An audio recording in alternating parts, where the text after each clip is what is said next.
Buongiorno e benvenuti a Cosa c'è di nuovo, le notizie di oggi, martedì 30 gennaio.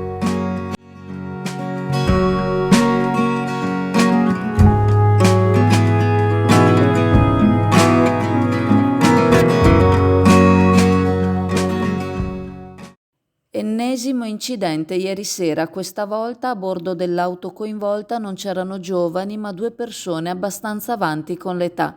Il sinistro è avvenuto in località Ca Cappellino, sulla strada che conduce a Villa Regia, all'altezza più o meno del distributore. Le persone a bordo dell'auto, uscite in modo autonomo dalla carreggiata, sono due ottantenni. Sul posto sono giunti i vigili del fuoco, i carabinieri e due ambulanze dell'ospedale di Portoviro che hanno poi condotto la coppia di anziani, marito e moglie, all'ospedale di Rovigo in codice giallo. Sul posto, al momento dell'incidente, imperversava una fitta nebbia che probabilmente ha reso difficoltoso percorrere il tragitto, contribuendo all'uscita di strada. La nebbia è uno degli ostacoli più insidiosi quando ci si mette alla guida, di giorno e tanto più col buio.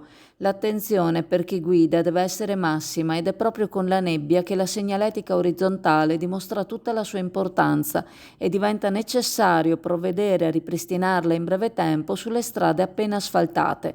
Non è questo il caso, in questo tratto di strada le linee del margine stradale sono ben delineate.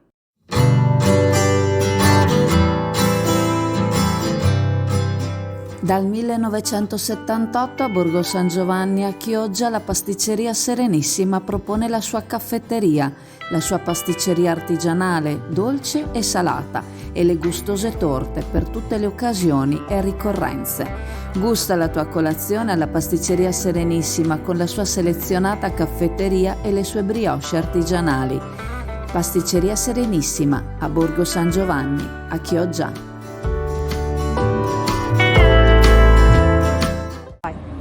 Salve a tutti, io sono Federico Resler, presidente di Italia Viva per Chioggia Cavalzare Icona. Oggi siamo qui a Sant'Anna per fare un sopralluogo nel sottopassaggio pedonale. Un sottopassaggio che, come potete vedere, presenta una situazione di fatiscenza, una situazione di abbandono che è così da molti anni. Come potete vedere e come hanno sottolineato anche più volte gli abitanti di Sant'Anna, il sottopassaggio pedonale non è a norma, infatti presenta una pendenza eccessiva, non ci sono rampe adeguate per i disabili e non c'è nessun tipo di percorso tattile per ipovedenti e non vedenti. Come Italia Viva quindi auspichiamo che questo passaggio possa essere riqualificato e possa essere messo a norma anche rispondendo alla normativa nazionale vigente. Il sottopassaggio pedonale di Sant'Anna è importantissimo dato che è lo strumento essenziale per attraversare la strada statale Romea in sicurezza, una strada statale che sappiamo tutti è considerata una strada della morte.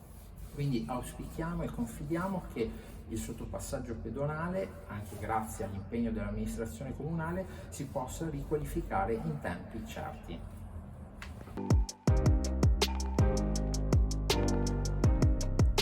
Naima, la profumeria che non ti aspetti, con una scelta che non ti aspetti, le migliori fragranze, le firme più chic, tutto quello che ti serve per valorizzare la tua bellezza lo trovi da Naima.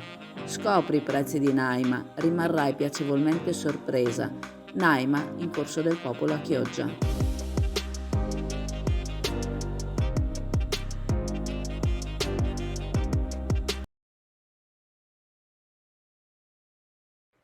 Il segretario generale della FIM-CISL, Roberto Benaglia, ha esposto le seguenti richieste e riflessioni durante il Consiglio generale di FIM-CISL Venezia a Marghera. Superjet chiede al governo un maggiore impegno per garantire la sicurezza aziendale e renderla un punto centrale nella gestione, considerando gli investimenti futuri nel settore aerospaziale. Leonardo invita a esaminare attentamente il piano industriale che sarà presentato a marzo, sottolineando l'importanza della partecipazione della Regione per rilanciare competenze a lungo termine.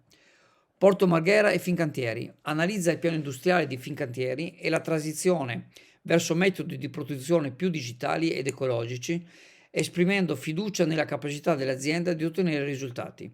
Sottolinea la carenza di manodopera e la necessità di rendere il lavoro nei cantieri più attrattivo e sostenibile. Crisi nel canale di Suez. Esprime preoccupazioni per l'attuale crisi del canale di Suez, avvertendo dei rischi di interruzione nella catena di approvvigionamento e crescita nei costi, con un appello a garantire i flussi mondiali e a fornire supporto alle imprese e ai lavoratori. Vertenza Speedline fa riferimento all'accordo firmato da Speedline l'anno precedente e spera che porti risultati positivi. Tuttavia esprime preoccupazioni per la situazione di Superjet, avvertendo delle difficoltà per molte imprese in caso di persistenza della crisi nel Mar Rosso. Contratto nazionale e tensione internazionale invita ad osservare attentamente lo sviluppo del confronto sulla piattaforma del contratto nazionale, considerando le tensioni in corso nel Medio Oriente e nel Mar Rosso, con rischio di impatti negativi su inflazione e dell'approvvigionamento aziendale. Queste dichiarazioni sono emerse durante la riunione, evidenziando la complessità delle sfide affrontate dalle aziende locali e la necessità di un impegno a livello nazionale e internazionale per garantire stabilità e sostenibilità. La novità di quest'inverno 2023-2024 è l'aperitivo dopo lavoro, che non è altro che un happy hour dedicato a chi dal lunedì al venerdì finisce di lavorare tra le 18 e le 20 e magari vuole prendersi un momento di pausa, un aperitivo con gli amici o con i colleghi e spendere il giusto, per cui proponiamo dalle 18 alle 20 dal lunedì al venerdì lo spritz, il prosecco e la birra tutto a 3 euro, visto anche i momenti un po' di crisi degli stipendi, veniamo incontro un po' al mondo del lavoro. Abbiamo una grandissima piazza di fronte col parcheggio accessibile a tutti, oltretutto anche il sabato e domenica nel dopocena per i nostri cocktail, i nostri drink. Ieri, lunedì 29 gennaio alle 11, il presidente della Regione Veneto Luca Zaia ha partecipato alla cerimonia di commemorazione del Giorno della Memoria a Venezia, precisamente in campo del Ghetto Nuovo, in solidarietà con la comunità ebraica. Il consigliere regionale Marco Dolfin, presente all'evento, ha sottolineato l'importanza di questo momento come un'occasione significativa per la riflessione e il ricordo. In particolare quest'anno si è notata una partecipazione particolarmente marcata degli studenti nel ghetto ebraico di Venezia, rendendo l'evento ancora più significativo. Durante la cerimonia alla quale hanno presenziato autorità il presidente della comunità ebraica lagunare Dario Calimani, il rabbino capo Alberto Sermoneta e il presidente del Veneto Luca Zaia, si è fatto memoria della tragedia della Shoah. Si è ricordato chi è stato vittima di questo orrore e l'importanza di evitare che simili tragedie si ripetano.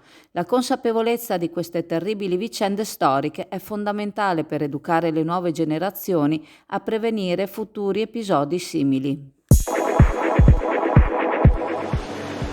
Allora siamo alla Camera, la pescheria della Camera. La novità è le ostriche. Praticamente c'è una nuova confezione, come potete vedere dall'immagine. Costa 15 euro il chilo, sono una decina di ostriche, il prezzo è buono e sono veramente ottime. Una novità tecnologica, aprire le ostriche non è facilissimo, queste invece sono preparate, cioè praticamente hanno fatto un sistema in cui c'è una parte dell'ostrica che è stata già lavorata, c'è un prodotto organico, quindi assolutamente che non dà nessun problema, e all'interno di ogni confezione c'è un vero e proprio piccolo bisturi che, come potete vedere, rende facilissima l'apertura dell'ostica. Ricordandovi che la farmacia di turno oggi, martedì 30 gennaio, è la farmacia Al Mare in via San Marco a Sottomarina. Vi saluto, vi ringrazio. Se volete ci vediamo in negozio alla cartoleria Pegaso a Borgo San Giovanni. Vi ricordo il sito chioggioazzurra.it e i canali Telegram e WhatsApp Azzurra Network News. Ciao a tutti. Alla cartoleria Pegaso a Borgo San Giovanni a Chioggia trovi zaini e trolley scontati fino al 50%. Sulle migliori marche Seven, Invicta, Tinta Unita, Comics, su tutte le collezioni disponibili dal 20 al 50% di sconto, ma le ottime offerte valgono anche sugli astucci completi o su quelli vuoti, buste e tombolini. Offerte valide fino a fine gennaio su una vasta scelta di ottima qualità. Cartoleria Pegaso, Borgo San Giovanni, Chioggia.